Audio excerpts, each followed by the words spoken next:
বিকেলে ফারহানের অফিসে বসে একের পর এক ফাইল গুছিয়ে রাশিফা ভীষণ ক্লান্ত হয়ে পড়েছিল। ডেস্কে ফিরে বড় একটা নিঃশ্বাস ফেলে সে কেবলই এক কাপ ধোয়া ওঠা গরম কফি হাতে নিয়ে বসেছে। ঠিক তখনই হঠাৎ কোনো আগাম জানান না দিয়ে জয়ের দীর্ঘ ছায়া এসে পড়ল রাশিফার টেবিলের উপর। জয় টেবিলের এক কোণায় হালকা একটু ভর দিয়ে ঝুঁকে দাঁড়িয়ে ঠোঁটের কোণে বাঁকা আর মায়াবী এক চিলতে হাসি ফুটিয়ে বলল, হেই ধানি মরিচ ম্যাডাম, এক কাপ কফি পাওয়া যাবে নাকি? বাইরে থেকে যে তপ্ত মেজাজ নিয়ে আসলাম, তোমার এই কফির এক চিলতে ছোঁয়া পেলে হয়তো মনটা একটু ঠান্ডা হতো। রাশিফা একদমই প্রস্তুত ছিল না জয়ের এমন আচমকা আবির্ভাবে। সে ভীষণ চমকে উঠে হাতের কফির কাপটা সামলাতে গিয়ে টেবিলের একপাশে সামান্য কফি ফেলে দিল। বিষম খাওয়ার মতো অবস্থা হয়ে সে সাথে সাথে রাগে রি রি করে উঠে দাঁড়িয়ে বলল, আপনি আবার আসলেন কেন বলুন তো? আর আমাকে ধানি মরিচ বলছেন কোনো সাহসে? জয় রাশিফার চটে যাওয়া দেখে মোটেও দমে গেল না। সে হালকা হেসে রাশিফার দিকে আরও এক ধাপ এগিয়ে এল।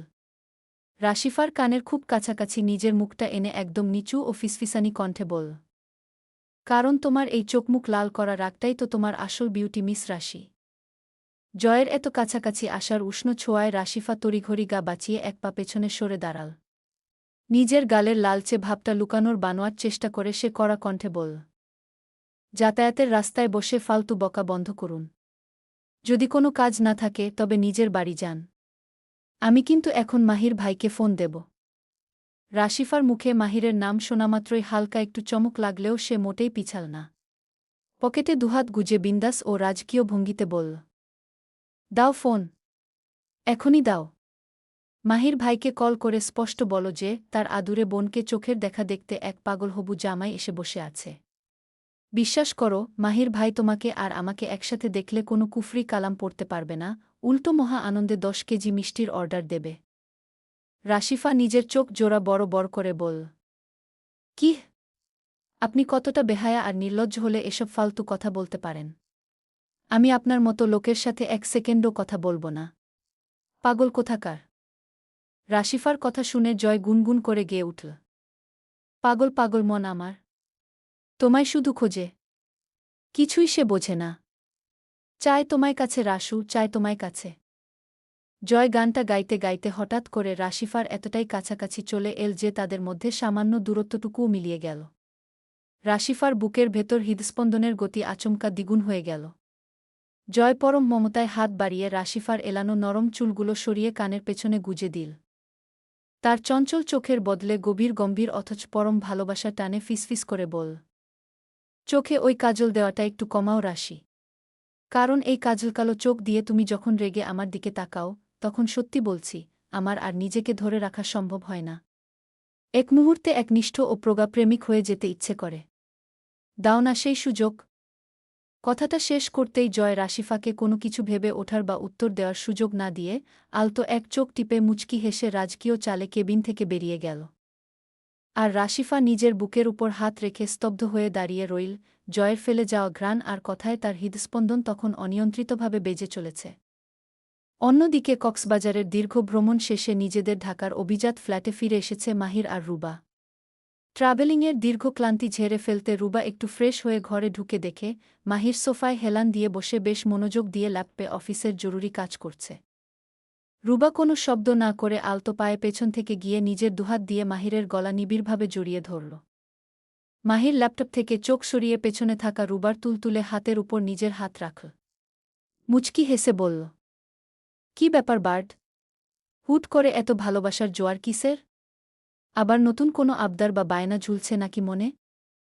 রুবা গাল ফুলিয়ে মাহিরের গালের উপর নিজের চিবুক দিয়ে আলতো করে ধাক্কা মেরে বলল, সব কিছুতেই কি শুধু বায়না আর আবদার থাকতে হয় নাকি? আমি কি আমার নিজের জামাইকে একটু নিঃস্বার্থভাবে ভালোবাসতেও পারব না? মাহির ল্যাপটপটা পাশের টেবিলে সরিয়ে রেখে এক ঝটকায় রুবাকে তুলে নিজের কোলে বসিয়ে নিল। রুবার নাকে নিজের নাক ঘষে দিয়ে ভারী গলায় ফিসফিস করে বলল, ভালোবাসা প্রকাশ করার জন্য শুধু জড়িয়ে ধরাটাই কি যথেষ্ট বার্ড?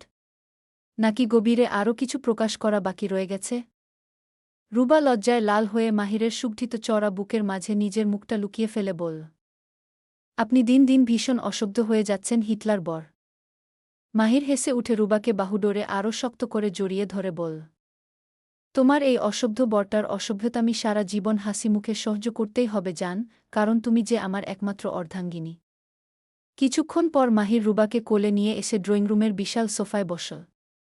রুবা মাহিরের বুকে মাথা রেখে চুল নিয়ে খেলা করতে করতে হঠাৎ বলল, শুনছেন, মাইশার বিয়ের তো আর বেশিদিন বাকি নেই। আমাদের এখন ওর গায়ে হলুদ আর আরও কিছু টুকিটাকি শপিং করা বাকি আছে। মাহির রুবার মাথায় ঠোঁট ছুঁয়ে পরম মায়ে বলল, সব রেডি করা আছে বার্ট। কাল সন্ধ্যায় কিন্তু ফারহান, মাইশা, রাশিফা, রাফি, তিশা সবাই আমাদের এই বাসায় আসছে। একটা গেট টুগেদার হবে। রাশিফার নাম শুনতেই রুবা উৎসাহ নিয়ে উঠে বসে বলল, রাশিফাও আসছে? ইস, মেয়েটাকে আমার বড্ড ভালো লাগে। আগে ভেবেছিলাম ও ভালো না, কিন্তু ওর সাথে যা হয়েছে সেটা নিয়ে বড্ড খারাপ লাগে জানেন। রুবার কথা শুনে মাহির বলল, এসব কথা বাদ দাও। তুমি আমাকে এই আপনি আপনি ডাকাটা কখন বন্ধ করবে বলো তো? মাহিরের কথা শুনে রুবা লাজুক হেসে বলল, আমার লজ্জা করে আপনাকে তুমি করে বলতে। মাহির বাঁকা হেসে বলল, আচ্ছা তাই, তাহলে আমি একটু চেষ্টা করে দেখি। এই বলে মাহির কোনো পূর্বাভাস ছাড়াই রুবার অধরের স্বাদ নিতে শুরু করল। এক পর্যায়ে সে রুবার ঠোঁটে হালকা কামড় দিয়ে ধরে বলল, বল, তুমি বলবে কি না? নাকি আরও ডোজ দেব? মাহির হাঁপাতে হাঁপাতে আবার রুবার অধরে নিজের অধর বসাতে যেতেই শুনতে পেল রুবার কাপা কাপা কণ্ঠ, তুমি তুমি তুমি রুবার কথা শুনে মাহির আবার বলল, শুধু তুমি বললে হবে না। এভাবে বলো, মাহির, আমি তোমাকে ভালোবাসি। মাহিরের কথা শুনে রুবা চোখ বড় বড় করে বলল, একদম না, প্লিজ, এটা আমি বলতে পারবো না। রুবার কথা শুনে মাহির মুচকি হেসে বলল, ওকে, ঠিক আছে। এটুকু বলে মাহির রুবাকে নিয়ে এসে বিছানায় বসাল। তারপর গভীর নজরে তাকিয়ে বলল, রাশিফার জন্য ভালো ছেলে দেখতে হবে, বুঝলে?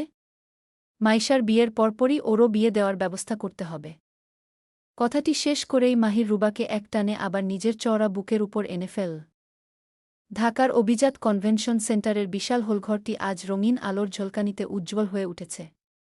চারপাশের বাতাস জুড়ে শুভ্র রজনীগন্ধা, হাজারি গাঁদা আর খাঁটি কাঁচা হলুদের মায়াবী সুবাস পরিব্যাপ্ত। স্টেজটি অপূর্ব কারুকাজে সাজানো হয়েছে, হাজার হাজার হলুদ ও কমলা রঙের গাঁদা ফুল, দেশি রজনীগন্ধার ছড়া আর সুবাসিত বেলির মালার মেলবন্ধনে।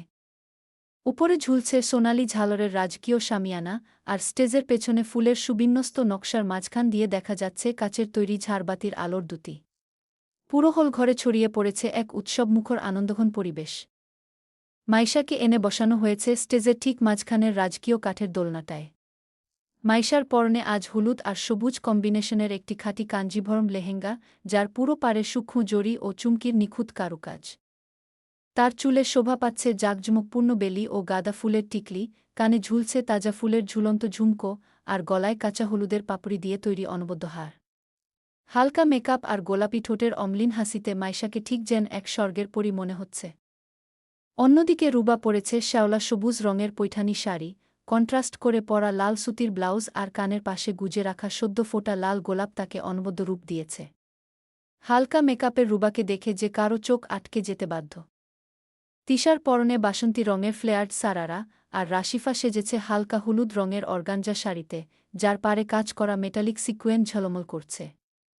ছেলেদের পোশাকেও ছিল অভিজাত ছোঁয়া, মাহির পরেছে খাঁটি রেশমি পাঞ্জাবি ও সাদা পাজামা, ফারহান সেজেছে হলুদ সোনালি প্রিন্টেড শেরওয়ানিতে, আর জয় ও রাফি পরেছে ম্যাচিং সবুজ ও হলুদ পাঞ্জাবি। হোল জুড়ে যখন মেহমানদের আনাগোনা আর হালকা মিউজিক বাজছিল, ঠিক তখনই শিহাব হোলঘরে প্রবেশ করল এক মিষ্টি হাসির সুদর্শনা তরুণীকে নিয়ে। মেয়েটির পরনে শালীন কালো বোরকা ও নিকাব। শিহাবকে আসতে দেখে মাহির এগিয়ে গিয়ে তার সাথে কুশল বিনিময় করল। শিহাব মুচকি হেসে বলল, কেমন আছেন মাহির ভাই? Meet my wife, Maria Chowdhury.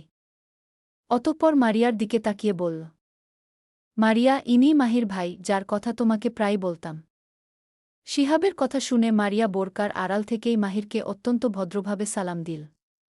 মাহির সালামের উত্তর নিয়ে তাদের নিয়ে গেল বাকিদের কাছে। মাহির মরিয়ম বেগমকে ডেকে বলল, মা, দেখো তো কে এসেছে। মরিয়ম বেগম পেছনে ফিরে শিহাবকে দেখে হাসি মুখে বললেন, শিহাব, কখন আসলে? আর পাশে উনি কে? শিহাব কিছুটা লাজুক হেসে নিচু স্বরে বলল, আন্টি, ও আমার ওয়াইফ। শিহাবের বিয়ের কথা শুনে মরিয়ম বেগম চমকে উঠে পরম স্নেহে মারিয়ার কাছে গিয়ে বললেন, তুমি বিয়ে করলে কবে?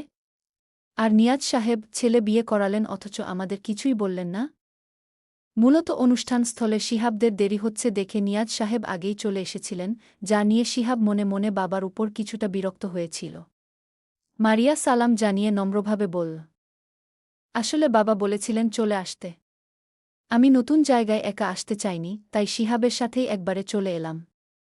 মরিয়ম বেগম সন্তুষ্ট হয়ে বললেন, বেশ করেছ মা। শিহাব, তুমি বসো, আর মারিয়া, তুমি আমার সাথে এসো। বাড়ির মেয়েরা ওই দিকেই আছে। তিনি মারিয়াকে ভেতরে নিয়ে গেলেন, আর মাহির শিহাবকে নিয়ে গেল অন্য অতিথিদের পাশে। মরিয়ম বেগম মারিয়াকে নিয়ে যাওয়ার সময় পথেই দেখতে পেলেন রুবা আর তিশা কথা বলতে বলতে আসছে। তিনি ডেকে বললেন, রুবা, এই দিকে আয় মা। শাশুড়ির কণ্ঠ শুনে রুবা এগিয়ে এসে বোরকা পরা মারিয়াকে দেখে মুচকি হাসল। মরিয়ম বেগম বললেন, এই দেখ শিহাবের বউ। ওকে একটু নিয়ে গিয়ে ড্রেস চেঞ্জ করিয়ে রেডি করে নে, তারপর একসাথে এনজয় কর। এই বলে তিনি চলে গেলেন। শিহাবের বউয়ের কথা শুনে রুবা আর তিশা দুজনেই খুব খুশি হয়ে মারিয়াকে জড়িয়ে ধরল। রুবা হেসে বলল, বাহে শিহাব ভাইয়া, দারুণ কাজ করেছেন আজ ভাবিকে নিয়ে এসে, নয়তো ওনার কপালে আজ বিস্তর বকা ছিল। আর শোনো মারিয়া, আমি কিন্তু তোমাকে সরাসরি তুমি করে বলবো। মারিয়া বোরকার আড়াল থেকেই মিষ্টি হেসে বলল, জি ভাবি, অবশ্যই আমাকে তুমি করে বলবেন। তিশা পাশ থেকে যোগ করল, একদম। এখানে কোনো আপনি চলবে না। সবাই সবাইকে তুমি বলবো। আর আমি তিশা, রুবার বেস্ট ফ্রেন্ড। তোরা রুমে যা, আমি আসছি। রুবা মারিয়াকে নিয়ে সাজঘরের দিকে চলে গেল। তিশা ওখান থেকে একা একা যেতেই হঠাৎ কেউ একজন অন্ধকার গলি থেকে তার হাত ধরে এক টান মেরে দেয়ালের সাথে চেপে ধরল। তিশা ভয়ে চিৎকার দিতে গেলে লোকটার সাথে সাথে তার মুখ চেপে ধরল। তিশার হৃদস্পন্দন তখন চরম পর্যায়ে। তবে হালকা আলোতে লোকটির ফর্সা চেহারা স্পষ্ট হতেই তিশার চোখ বড় বড় হয়ে গেল। তিশাকে শান্ত হতে দেখে রাফি তার মুখ থেকে হাত সরিয়ে দেয়ালের দুপাশে হাত রেখে অপলক চোখে তাকিয়ে রইল। তিশা বিস্ময় সামলে বলল, আপনি? রাফি বাঁকা হেসে বলল, আমি। কেন, অন্য কাউকে আশা করেছিলে নাকি? তিশা চটে গিয়ে বলল, এভাবে কেউ টানে? এখন তো আমার জানটাই চলে যেত। কথাটি শেষ করে রাফির চোখের দিকে তাকাতেই তিশা থমকে গেল। রাফির চোখে আজ অন্যরকম গভীর এক মায়াবী চাহনি। তিশা কাঁপা কাঁপা গলায় বলল, কি কি দেখছেন এভাবে? রাফি সোজা চোখে তাকিয়ে বলল, আমার মনের রানীকে দেখছি, যে আমার রাতের ঘুম কেড়ে নিয়েছে। তোমাকে এতগুলো মেসেজ দিলাম, একটা রিপ্লাইও করনি কেন? তিশা লাজুক মুখে চোখ নামিয়ে বলল, ফোন বোধহয় ব্যাগে রয়েছে। আচ্ছা ছাড়ুন এখন, কেউ দেখে ফেলবে। হিটলার স্যার যখন বর। আয়েশা। পর্ব ৩২।